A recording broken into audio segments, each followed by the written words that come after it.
साथियों, आप देख रहे हैं यूपी समाचार। यहाँ पर आपको 20 मिनट में यूपी की 50 बड़ी खबरें मिलेगी, तो वीडियो को पूरा जरूर देखें। आज की पहली खबर, यूपी सरकार 28,93,000 महिलाओं को बनाएगी। लखपति, तेजी से काम करने के निर्देश जारी। स्वयं सहायता समूहों से जुड़ी महिलाओं को आर्थिक रूप से सबल बनाने के लिए चल रहे लखपति दीदी कार्यक्रम में वर्ष 2026 से 27 प्रदेश की 28,92,000 महिलाओं को लखपति बनाया जाएगा। इसमें से चालू वित्तीय वर्ष में नवंबर तक 18,56,000 का लक्ष्य प्राप्त किया जा चुका है। अब अगले वित्तीय वर्ष तक 10 लाख, 36 लाख और महिलाओं को लखपति दीदी की श्रेणी में लाने के लिए तेजी से काम करने के निर्देश दिए गए हैं। यूपी की परियोजनाओं को मिलने जा रही रफ्तार, योगी सरकार की यह है तैयारी। उत्तर प्रदेश में चल रही योजनाओं को रफ्तार देने के लिए योगी सरकार शीतकालीन सत्र में अनुपूरक बजट लाने की तैयारी में है। वित्त विभाग ने अलग अलग विभागों से प्रस्ताव मांगकर उस पर विचार करना शुरू कर दिया है। सूत्रों के मुताबिक अनुपूरक बजट में राज्य सरकार कई ऐसी परियोजनाओं के लिए बजट का आवंटन कर सकती है जो केंद्रीय से आने वाले बजट के अभाव में कुछ ठहर सी गई हैं। इसके अलावा सरकार प्रदेश में चल रहे सड़क निर्माण, लिंक एक्सप्रेसवे जैसे प्रस्तावों के लिए बजट का आवंटन कर सकता है। योगी सरकार ने पिछले वित्त वर्ष में दिसंबर में 17,865 करोड़ रुपए का अनुपूरक बजट पेश किया था। इस साल इसका आकार तकरीबन 10% तक बढ़ाया जा सकता है। यूपी में जीरो पावर्टी अभियान के तहत जनता के घरों में शौचालय बनवाएगी सरकार। पंचायती राज एवं ग्राम्य विकास विभाग द्वारा संचालित जीरो पावर्टी अभियान के तहत जिले में 15,912 ऐसे परिवारों की पहचान की गई है जिनके पास व्यक्तिगत शौचालय नहीं है। अब इन सभी परिवारों का ग्राम पंचायत स्तर पर भौतिक सत्यापन किया जाएगा। इसके लिए जिला पंचायत राज अधिकारी DPRO नीलेश प्रताप सिंह ने सभी सहायक विकास अधिकारियों पंचायत को निर्देश जारी किए हैं। DPRO ने बताया कि सभी सहायक विकास अधिकारियों को की सूची और संबंधित यूजर ID व पासवर्ड उपलब्ध करा दिए गए हैं। उन्हें निर्देशित किया गया है कि वे अपने प्रभार क्षेत्र की ग्राम पंचायतों में लाभार्थियों का स्थलीय सत्यापन कराएं और उसकी रिपोर्ट 15 दिनों के भीतर पोर्टल पर अनिवार्य रूप से अपलोड करें।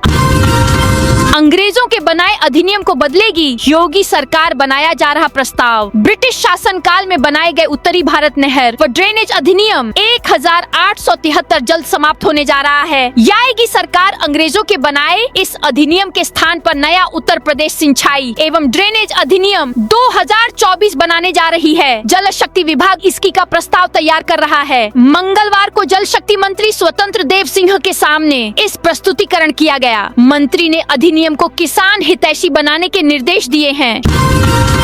यूपी में हाईवे के किनारे बन रही नई टाउनशिप घर बनाने के लिए कम दाम पर मिलेगी जमीन। गोरखपुर विकास प्राधिकरण GDA ने नया गोरखपुर की महत्वाकांक्षी आवासीय परियोजना गुरुकुल सिटी के संभावित लेआउट के साथ भूखंडों के संभावित रेट भी तय कर दिए हैं। इसमें प्लाट की कीमत 25,000 से 30,000 रुपए प्रति वर्ग मीटर, लगभग 2 से 3,000 रुपए प्रति वर्ग फीट के बीच रहने की संभावना है। यानी शहर के मुकाबले यहाँ लोगों को अपेक्षाकृत कम दाम पर आवासीय जमीन उपलब्ध होगी। यह टाउनशिप न केवल नया गोरखपुर को आकर्षक बनाएगा बल्कि मध्य वर्गीय परिवारों को भी बड़ा विकल्प देने जा रहा है।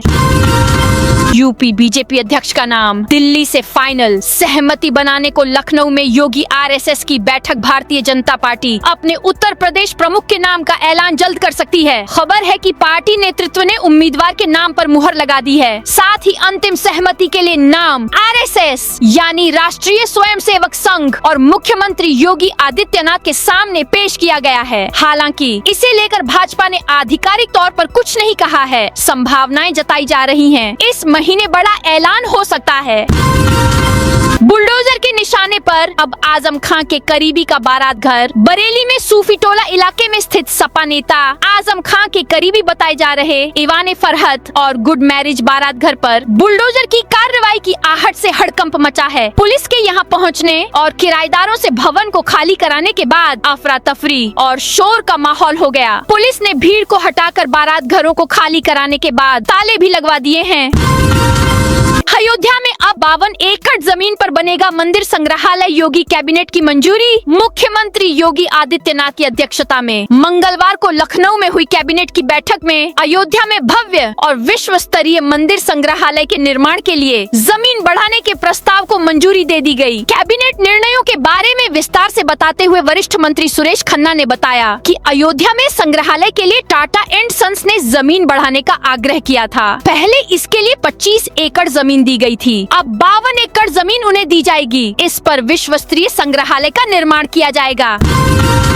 यूपी में सरकारी कर्मचारियों 25 एकड़ जमीन दी गई थी, अब 52 एकड़ जमीन उन्हें दी जाएगी। इस पर विश्व स्तरीय संग्रहालय का निर्माण किया जाएगा। यूपी में सरकारी कर्मचारियों की मौज, योगी सरकार की इस लिस्ट को देखकर हो जाएंगे खुश। सचिवालय के साथ ही 5 दिवसीय सप्ताह वाले शनिवार और रविवार को अवकाश पाने वाले सरकारी कार्मिकों को नए वर्ष 2026 में 9 बार 3-3 दिनों का अवकाश मिलेगा। ऐसे कार्मिक परिवार या दोस्तों के साथ सैर सपाटे का कार्यक्रम बना सकते हैं। शासन द्वारा जारी किए 24 सार्वजनिक अवकाशों में 6 अवकाश शुक्रवार और 3 अवकाश सोमवार को पड़ रहे हैं। वहीं 6 दिवसीय सप्ताह वाले कार्यालयों में काम करने वाले कर्मचारियों को कुल 6 बार 2 दिनों का अवकाश मिलेगा।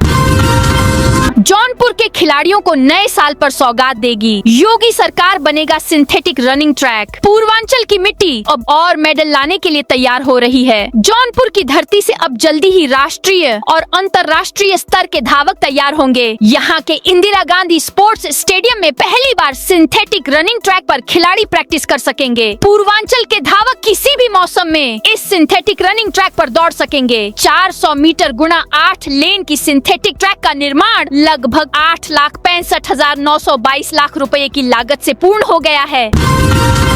योगी सरकार का बड़ा फैसला, हर मंडल में दिव्यांग पुनर्वास केंद्र खोलने की मिली मंजूरी। मुख्यमंत्री योगी आदित्यनाथ की अध्यक्षता में मंगलवार को हुई कैबिनेट बैठक में दिव्यांगजनों के लिए एक अहम निर्णय लिया गया। सरकार ने राज्य के सभी 18 मंडलों में नए जिला दिव्यांग पुनर्वास केंद्र DDRC खोलने को मंजूरी दे दी है। वर्तमान में प्रदेश के 38 जिलों में ऐसे केंद्र चल रहे हैं, लेकिन कतिपय समस्याओं के कारण कई जगह संचालन प्रभावित हो रहा था। अब सरकार पूरे ढांचे को नए सिरे से संसाधनों से लैस करते हुए संचालित करने जा रही है, ताकि दिव्यांगजनों को मिलने वाली सेवाओं में कोई बाधा न आए। यूपी के राज्य कर्मचारियों के लिए फरमान जारी, 31 जनवरी तक ये काम नहीं किया तो प्रमोशन कैंसिल। प्रदेश सरकार राज्य कर्मचारियों को अपनी चल अचल संपत्ति का विवरण मानव संपदा पोर्टल पर दर्ज करने के लिए 31 जनवरी तक का समय दिया है। समय पर विवरण न देने वाले अधिकारियों व कर्मचारियों की पदोन्नति पर विचार नहीं होगा। पदोन्नति ही नहीं, इनकी प्रतिनियुक्ति या अन्य काडर के प्रकरणों पर भी विचार नहीं किया जाएगा। मुख्य सचिव SP गोयल की ओर से सभी विभागों के अपर मुख्य सचिव, प्रमुख सचिव व सचिव को भेजे गए पत्र में स्पष्ट निर्देश दिए गए हैं कि वर्ष 2025 का विवरण दर्ज करने के लिए 1 जनवरी से पोर्टल खुलेगा। सीएम सामूहिक विवाह योजना के 18,000 आवेदन क्यों हो गए कैंसिल? मुख्यमंत्री सामूहिक विवाह योजना का लाभ पाने के लिए शादीशुदा युवतियों ने भी आवेदन कर दिए थे। विभाग द्वारा सत्यापन कराया गया तो इनकी हकीकत सामने आई और आवेदनों को निरस्त कर दिया है। चालू वित्तीय वर्ष में अब तक 18,000 से अधिक आवेदन निरस्त किए जा चुके हैं। इनमें कुछ मामले आधार का मिलान न होने के भी हैं। विभाग ने सभी जिलों में गहनता से आवेदनों की जाँच के निर्देश दिए हैं। काशी तमिल संगमम में सीएम योगी की सुरक्षा में बड़ी चूक, तुरंत एक्शन में आए कमांडो। नमो घाट पर मंगलवार शाम काशी तमिल संगमम के शुभारंभ के दौरान मंच पर मौजूद मुख्यमंत्री योगी आदित्यनाथ की सुरक्षा में बड़ी चूक सामने आई। 25 वर्षीय युवक दौड़ते हुए मंच की ओर जा रहा था, तभी कमांडो ने दबोच लिया। इस दौरान वह चौबेपुर में काटा जा रहा बड़बड़ा रहा था, गाली गलौज भी कर रहा था। सीपी और एडिशनल सीपी ने पूछताछ के बाद उसे आदमपुर थाने भेज दिया। थाने पहुँचे उसके भाई ने उसे मानसिक रोगी बताया है। राम गोपाल यादव का SIR को लेकर बड़ा आरोप। समाजवादी पार्टी के राष्ट्रीय महासचिव प्रोफेसर राम गोपाल यादव ने सपा कार्यालय में पार्टी के नेताओं के साथ बैठक की। उन्होंने बूथ स्तर पर सभी मतदाताओं के SIR फॉर्म भराने पर जोर दिया। आरोप लगाया कि सपा समर्थित बूथों पर BLO ठीक से काम नहीं कर रहे हैं। इसकी शिकायत निर्वाचन आयोग से की जाएगी। यूपी के उपभोक्ताओं को बिजली बिल में मिल रही है छूट। 3 चरणों में मिलेगा लाभ। ऊर्जा निगम की बिजली बिल राहत योजना 2025 से 26 योजना 1 दिसंबर सोमवार से शुरू हो गई। बुलंदशहर परिक्षेत्र में सभी खंड कार्यालयों में योजना के चलते काउंटर शुरू किए गए, जहां नेवर पेड एवं अनपेड उपभोक्ताओं को एक मुश्त भुगतान करने पर ब्याज माफी के साथ मूलधन पर छूट प्राप्त करने का मौका दिया गया। बुलंदशहर में 2,28,000 से अधिक नेवर पेड एवं अनपेड घरेलू एवं व्यावसायिक उपभोक्ता चिन्हित किए गए हैं, जो ऊर्जा निगम के 34,67,550 लाख रुपए के बकायेदार हैं। बिजली बिल राहत योजना 2025 से 26 का 3 चरणों में लाभ प्रदान किया जाएगा। योजना के पहले चरण में एक मुश्त भुगतान करने वाले उपभोक्ताओं को पूरी ब्याज माफी के साथ मूलधन पर 25% छूट दी जा रही। बदायूं में अतिक्रमण पर प्रशासन का शिकंजा, बुलडोजर चलाने की तैयारी। हर में अतिक्रमण और जाम सबसे बड़ी समस्या बन गई है। हर तिराहे चौराहे की बुरी हालत है। अतिक्रमण की वजह से सड़कों की चौड़ाई भी काफी घट गई है, लेकिन अब पुलिस प्रशासनिक अधिकारियों ने यातायात व्यवस्था सुधारने व अतिक्रमण हटवाने की तैयारी शुरू कर दी है। यूपी की जेलों की व्यवस्था में होगा बड़ा बदलाव। राज्य की जेलों कारागारों में अब बंदियों को जाति के आधार पर काम का वितरण नहीं किया जाएगा। इस संदर्भ में उत्तर प्रदेश जेल मैनुअल प्रथम संशोधन 2025 को कैबिनेट ने स्वीकृति प्रदान कर दी है। जेलों में जाति के आधार पर बंदियों को दिए जाने वाले काम को लेकर सुप्रीम कोर्ट ने तीखी प्रतिक्रिया व्यक्त की थी। पत्रकार सुकन्या शांता की याचिका पर सुप्रीम कोर्ट ने कहा था कि जेलों में जाति आधारित श्रम का विभाजन असंवैधानिक है। इस मामले में सुप्रीम कोर्ट ने राज्य सरकार को जेल मैनुअल में संशोधन करने का निर्देश दिया था। साथ ही कहा था कि दोषी या विचाराधीन कैदियों के रजिस्टरों से जाति का कालम हटाया जाए। हाथ से मैला उठाने या सीवर तथा सेप्टिक टैंक की सफाई जैसे कामों की अनुमति न जाए।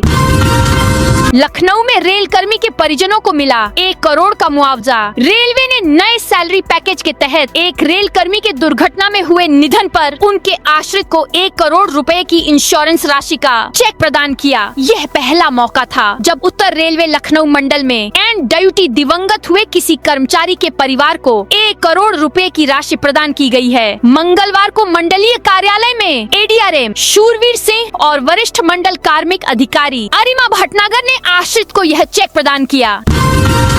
यूपी में गांव से शहरों तक लॉजिस्टिक व्यवस्था सुधरने से मिली आर्थिक विकास को गति। उत्तर प्रदेश में आज एक्सप्रेसवे, राष्ट्रीय राजमार्ग, राज्य मार्ग और ग्रामीण मार्ग का एक विशाल नेटवर्क स्थापित हो चुका है। मुख्यमंत्री योगी आदित्यनाथ ने प्रदेश की आधारभूत संरचना और सड़क मार्ग के विकास पर विशेष ध्यान दिया है। मुख्यमंत्री उत्तर प्रदेश को 2029 तक $1 ट्रिलियन इकोनॉमी बनाने के लिए अपनी प्रतिबद्धता जता चुके हैं। वो इस बात को भली भांति जानते हैं कि उद्योगों के विकास और निवेश के लिए प्रदेश में सड़कों का गोल्डन नेटवर्क तैयार करना अत्यंत आवश्यक है।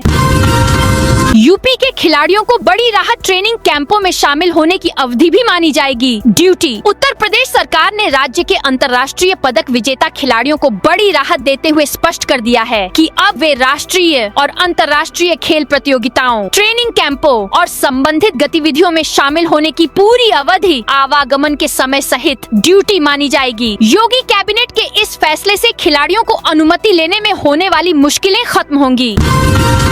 यूपी में टाटा सन्स को 27 एकड़ जमीन देगी। योगी सरकार कंपनी बनाएगी। World class museum. प्रदेश सरकार ने रामलला की नगरी अयोध्या में आध्यात्मिक व सांस्कृतिक विरासत को वैश्विक पहचान देने की दिशा में एक और बड़ा कदम उठाया है। मुख्यमंत्री योगी आदित्यनाथ की अध्यक्षता में मंगलवार को कैबिनेट की बैठक में अयोध्या में बनने वाले विश्व स्तरीय संग्रहालय को और भव्य व विशाल बनाने का निर्णय लिया गया है। अब यह संग्रहालय 25 एकड़ के बजाय 52.102 एकड़ भूमि में बनाया जाएगा। इसके लिए सरकार 27.102 एकड़ भूमि टाटा सन्स को और प्रदान करेगी। यूपी समाज कल्याण विभाग ने बदला स्कॉलरशिप योजना का नियम। छात्रवृत्ति और शुल्क प्रतिपूर्ति वितरण की व्यवस्था में छात्रों द्वारा अपने ही आय प्रमाण पत्रों का भी इस्तेमाल किया जा रहा था। इस बार विभाग द्वारा की गई व्यवस्था में केवल पिता या अभिभावक के ही आय प्रमाण पत्र को मान्य किया जा रहा है। ऐसे में पूर्व में अपने प्रमाण पत्र लगाने वाले विद्यार्थियों के आवेदन निरस्त होने की आशंका है। व्यवस्था के तहत अब प्रमाण पत्र बदलने में भी समस्या आ रही है, जिसके बाद विभाग ने विभागीय विभागीय अधिकारियों को प्रमाण पत्र एडिट करने का विकल्प देने के निर्देश दिए हैं। हालांकि विद्यार्थियों के आय प्रमाण पत्र छात्रवृत्ति वितरण को लेकर गड़बड़ी के सवाल भी उठ रहे हैं। बरेली और कानपुर के लिए 580 करोड़ से ज्यादा की 2 बड़ी परियोजनाएं योगी कैबिनेट से मिली मंजूरी। योगी कैबिनेट ने शहरी पेयजल व्यवस्था को मजबूत करने के लिए 2 महत्वपूर्ण परियोजनाओं को हरी झंडी दे दी है। वित्त मंत्री सुरेश खन्ना ने बताया कि अटल नवीकरण एवं शहरी रूपांतरण मिशन अमृत 2.0 के तहत बरेली और कानपुर नगर निगम क्षेत्रों में पेयजल आपूर्ति सुधारने और नेटवर्क विस्तार के लिए कुल 582.74 करोड़ की परियोजनाओं को मंजूरी मिली है। दोनों योजनाएं शहरों की बड़ी आबादी को स्वच्छ पेयजल उपलब्ध कराने में मील का पत्थर साबित होंगी। उत्तर प्रदेश में हर महीने 21 तारीख को मिलेगा रोजगार का मौका। उत्तर प्रदेश कौशल विकास मिशन के तहत सभी मंडलों में 10 दिसंबर तक अनिवार्य रूप से कौशल प्रतियोगिता आयोजित किए जाएंगे। इसमें अधिक से अधिक युवाओं को कौशल प्रशिक्षण देकर स्थानीय स्तर पर रोजगार और स्वरोजगार के अवसर बढ़ाए जाएंगे। पिछले 3 वर्ष में प्रशिक्षण के बाद बेरोजगार युवाओं का विस्तृत डाटाबेस तैयार किया जाएगा। ऐसे युवाओं को हर माह 21 तारीख को ITI में आयोजित होने वाले रोजगार मेले में अवसर दिया जाएगा। पर्यटन के वर्ल्ड मैप पर चमकेगा यूपी, बदली भर्ती नियमावली। यूपी का पर्यटन वर्ल्ड मैप पर चमकेगा। इसके लिए उत्तर प्रदेश की योगी सरकार ने पर्यटन विभाग में संरचनात्मक सुधार की दिशा में बड़ा कदम उठाया है। मुख्यमंत्री योगी आदित्यनाथ के निर्देशों के अनुरूप पर्यटन विभाग में व्यापक संरचनात्मक सुधार करते हुए उत्तर प्रदेश अधीनस्थ पर्यटन सेवा नियमावली 2025 को लागू किया गया है। नई नियमावली के लागू होने से पूर्व के सभी नियम, आदेश तथा दिशा निर्देश कैंसिल हो गए हैं।